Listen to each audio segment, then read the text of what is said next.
अस्सलाम वालेकुम स्टूडेंट्स, कैसे हैं आप सब। आज की इस वीडियो में मैं डिस्कस करूँगी ऑब्जर्वर पैटर्न को, स्ट्रेटजी पैटर्न को and application of design patterns को। इससे प्रीवियस वीडियो में मैंने डिस्कस किया था डिज़ाइन पैटर्न क्या होता है, साथ में सिग्नेचर पैटर्न और फैक्ट्री पैटर्न विद एग्जांपल्स। इस वीडियो में भी मैं आपको ऑब्जर्वर पैटर्न और strategy pattern with two examples के साथ डिस्कस करके बताऊंगी। ऑब्जर्वर पैटर्न हमें क्या कहता है, ऑब्जर्वर पैटर्न में जब हम एक ऑब्जेक्ट में चेंज करते हैं तो उससे रिलेटेड जो भी दूसरे ऑब्जेक्ट्स होते हैं उनमें ऑटोमेटिकली अपडेशन हो जाती है। जैसे यहाँ पे एग्जांपल है हमारे पास वेदर ऐप की। वेदर ऐप क्या है, वेदर ऐप वेदर स्टेशन हमारे पास है, ठीक है। इसके अंदर स्टोर होती है टेम्परेचर की लेटेस्ट इन्फॉर्मेशन। इसके साथ 3 ऐप्स हमने अटैच किए, mobile app, smart watch app और टीवी ऐप, ठीक है। अब जैसे ही वेदर ऐप में क्या होगी, टेम्परेचर की लेटेस्ट इन्फॉर्मेशन आएगी तो क्या होगा, यहाँ पे मोबाइल ऐप में, स्मार्ट वॉच ऐप में और टीवी ऐप में क्या करेगा, वो नोटिफिकेशन सेंड कर देगा, ठीक है ना। When the weather update a temperature, जब भी वेदर स्टेशन जो होगा, ये वेदर ऐप जो होगा, ये टेम्परेचर को अपडेट करेगा तो ऑटोमेटिकली क्या होगा, इन तीनों के पास नोटिफिकेशन चला जाएगा, इन तीनों ऐप्स के पास नोटिफिकेशन चला जाएगा, ठीक है। तो यहाँ पे वेदर ऐप हमारे पास क्या एक ऑब्जेक्ट है, मैंने यहाँ पे इसको ऑब्जेक्ट कहा है, और बाकी जो हमारे पास ऐप्स हैं, mobile app, smart watch app, TV app, ये हमारे पास ऑब्जर्वर्स हैं, ठीक है। तो यहाँ पे ऑब्जर्वर पैटर्न क्या कह रहा है, आपने एक ऑब्जेक्ट में चेंज किया तो उससे रिलेटेड जो अदर ऑब्जेक्ट्स हैं उनके अंदर भी ऑटोमेटिकली अपडेशन हो गई, ठीक है। अब यूट्यूब चैनल है, यूट्यूब चैनल की अगर मैं एग्जांपल दूँ आपको, तो यूट्यूब चैनल में क्या होता है, आप इमेजिन करिए कि आपका एक यूट्यूब चैनल है और आपने अपनी वीडियो अपलोड किया है, तो जो भी आपके सब्सक्राइबर्स होंगे उनके पास आपकी वीडियो का नोटिफिकेशन चला जाएगा, ठीक है। तो यहाँ पे भी सेम कि आपने अपने यूट्यूब चैनल में अपडेशन की, ठीक है, और जो उसी के साथ सारे सब्सक्राइबर्स अटैच थे उनके पास ऑटोमेटिकली क्या चला गया, नोटिफिकेशन चला गया, ठीक है। तो यहाँ पे चैनल जो होगा हमारे पास ऑब्जेक्ट है, और जो हमारे सब्सक्राइबर्स होंगे वो हमारे पास ऑब्जर्वर्स होंगे।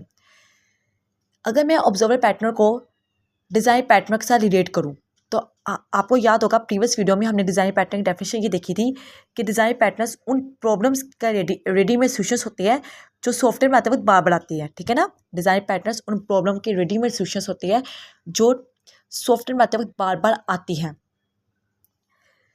तो अगर यहाँ पे आप देखें, मैंने टेम्परेचर को अपडेट करना है इन तीनों ऐप्स में, तो बजाय इसके कि मैं मोबाइल ऐप में अपडेशन का कोड अलग से अपडेट करूँ, स्मार्ट वॉच ऐप में सेपरेट अलग से यानी कि करूँ, टीवी ऐप में अलग से करूँ, तो इसके बजाय ये अच्छा नहीं है कि मैंने एक ऑब्जेक्ट में चेंज हुआ तो उससे उसी के बरक्स एक ऑब्जेक्ट में मैंने चेंज किया तो ऑटोमेटिकली क्या हुआ, तीनों ऑब्जेक्ट्स में चेंज हो गया है, ठीक है। तो सेम यहाँ पर भी मैं अपनी वीडियो का लिंक एक एक करके सबको भेजने के बजाय, ठीक है ना, एक एक करके सबको बताने के बजाय कि मैंने न्यू अपडेशन किया, मेरे पास सब्सक्राइबर्स अगर 1000 हो गए, 2000 हो गए, तो मैं क्या सबको वन बाय वन जाके बताऊंगी कि मैंने न्यू अपडेशन किया।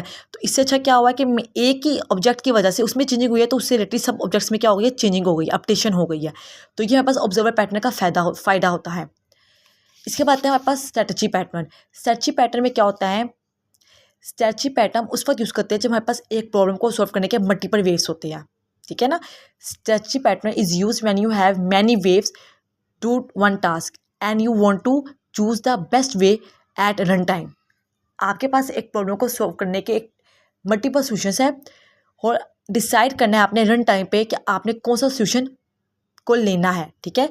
इसकी भी मैंने आपको 2 एग्जांपल्स दिए हैं। पहली है सॉर्टिंग डाटा। सॉर्टिंग डाटा का आपको मतलब पता है कि सॉर्टिंग डाटा का मतलब है डाटा को सॉर्ट करना असेंडिंग ऑर्डर में या डिसेंडिंग ऑर्डर में, ठीक है। अब सपोज करिए आपका ऐप है, आपने अपने ऐप में डाटा को स्टोर करना है, नंबर्स ऑफ लिस्ट को आपने सॉर्ट करना है, ठीक है। नंबर्स ऑफ लिस्ट को आपने क्या करना है, सॉर्ट करना है। तो ऐप में 3 तरीके हैं सॉर्ट करने के। पहला तरीका है बबल सॉर्ट, ये यूज़ होता है स्मॉल डाटा के लिए। क्विक सॉर्ट ये यूज़ होता है लार्ज डाटा के लिए। मर्ज सॉर्ट ये यूज़ होता है कम्प्लेक्स डाटा के लिए। ऐप के अंदर ये 3 तरीके हैं सॉर्टिंग करने के। तो रन टाइम पे डिसाइड किया जाएगा कि हम किस तरीके को अडोप्ट करें, ऐप हमारा डिसाइड करेगा कि वो किस तरीके को अडोप्ट करे। तो at run time the app checks the data size. अगर डाटा का साइज स्मॉल होगा तो वो यूज़ करेगा बबल सॉर्ट को, अगर लार्ज होगा तो वो यूज़ करेगा क्विक सॉर्ट को, और अगर कम्प्लेक्स होगा तो वो यूज़ करेगा मर्ज सॉर्ट को। तो रन टाइम पे ये आपने यहाँ पे पॉइंट याद रखना है, रन टाइम पे डिसाइड किया जाएगा कि हमने किस अपनी प्रॉब्लम को सॉल्व करने किस सोल्यूशन को लेना है। इसके बाद दूसरी एग्जांपल है पेमेंट सिस्टम की। पेमेंट सिस्टम में भी आप शॉपिंग कर रहे हैं, आपके पास मल्टीपल वेज है पेमेंट करने के। एक आपके पास क्रेडिट कार्ड का वे है, एक आपके पास कैश ऑन डिलीवरी है, एक आपके पास पेपर और इजी पैसा है, ठीक है। तो आपने रन टाइम पे डिसाइड करना है कि आपने किसके थ्रू पेमेंट करनी है। तो स्ट्रेटजी पैटर्न भी यही हमें कहता है कि आपके पास मल्टीपल वेव्स है एक प्रॉब्लम को सॉल्व करने के, आपने रन टाइम पे डिसाइड करना है कि आपने किस ऑप्शन को आपने अडॉप्ट करना है। डिज़ाइन पैटर्न का जो ये कंसेप्ट था आपको पता है। डिज़ाइन पैटर्न हमारे पास बुक है elements of reusable object oriented software. इस बुक से इसका कंसेप्ट दिया गया है। उसका कंसेप्ट देने वाली 4 साइंसदान है हमारे पास, एक रिच गैमा, रिचर्ड हैनमन, रेफर जॉनसन और एक जॉन वरिसाइड्स, ठीक है। उनको गैंग ऑफ 4 भी कहा जाता है। एप्लीकेशन ऑफ डिज़ाइन पैटर्न हमारे पास है। पहली एप्लीकेशन है reducing code complexity of providing a clear structure. Reducing code complexity, design pattern का यूज़ करके हम अपने कोड की कम्प्लेक्सिटी को कम कर देते हैं, रिड्यूस कर देते हैं, और हम अपने कोड को एक क्लीन स्ट्रक्चर देते हैं, एक क्लियर स्ट्रक्चर देते हैं। Design pattern make code easier to understand and write. Design pattern क्या करता है, कोड को आसान बना देता है, समझने लायक बना देता है, ठीक है। सेकंड पॉइंट है enhancing code reusability by using proven solutions. Second point है कोड रीयूजेबिलिटी, हम अपने कोड को यूज़ कर सकते हैं, रीयूज़ कर सकते हैं। Design pattern provide solutions that are already tested and working. Design pattern हमें वो सॉल्यूशन प्रोवाइड कर रहा है जो पहले से टेस्ट कर दिए गए और जिन पे पहले से काम कर दिया गया है। हमने उनको रीयूज़ करना है अपने सॉफ्टवेयर बनाते हुए डिफरेंट पार्ट्स में या प्रोजेक्ट्स में। हमें दोबारा कोड लिखने की ज़रूरत नहीं पड़ती। थर्ड पॉइंट है improving communication among different developers by providing a common vocabulary. इससे डिज़ाइन पैटर्न से क्या होता है, कम्युनिकेशन भी इंप्रूव होते हैं डिफरेंट डेवलपर्स में, ठीक है। यानी कि अगर आप एक टीम के साथ काम कर रहे हो तो एक डेवलपर कह रहा है कि यहाँ पे फैक्ट्री पैटर्न का यूज़ करना है, तो ऑटोमेटिकली जो पूरी टीम है उसको पता चल जाएगा कि यहाँ पे हमने नोटिफिकेशन का यूज़ करना है, ठीक है ना। फैक्ट्री पैटर्न में भी हमने डिस्कस किया है कि फैक्ट्री पैटर्न कैसे काम करती हैं। बेसिकली डिज़ाइन पैटर्न का जो ओवरऑल मैं आपको बता दूँ बेनिफिट्स, पहला है be flexible, it can change easily. Second है maintainable, easy to upgrade later, बाद में अपग्रेड करना आसान हो जाए, और इजी टू अंडरस्टैंड कि जो भी न्यू डेवलपर्स उनको भी अंडरस्टैंड करना आसान हो जाए।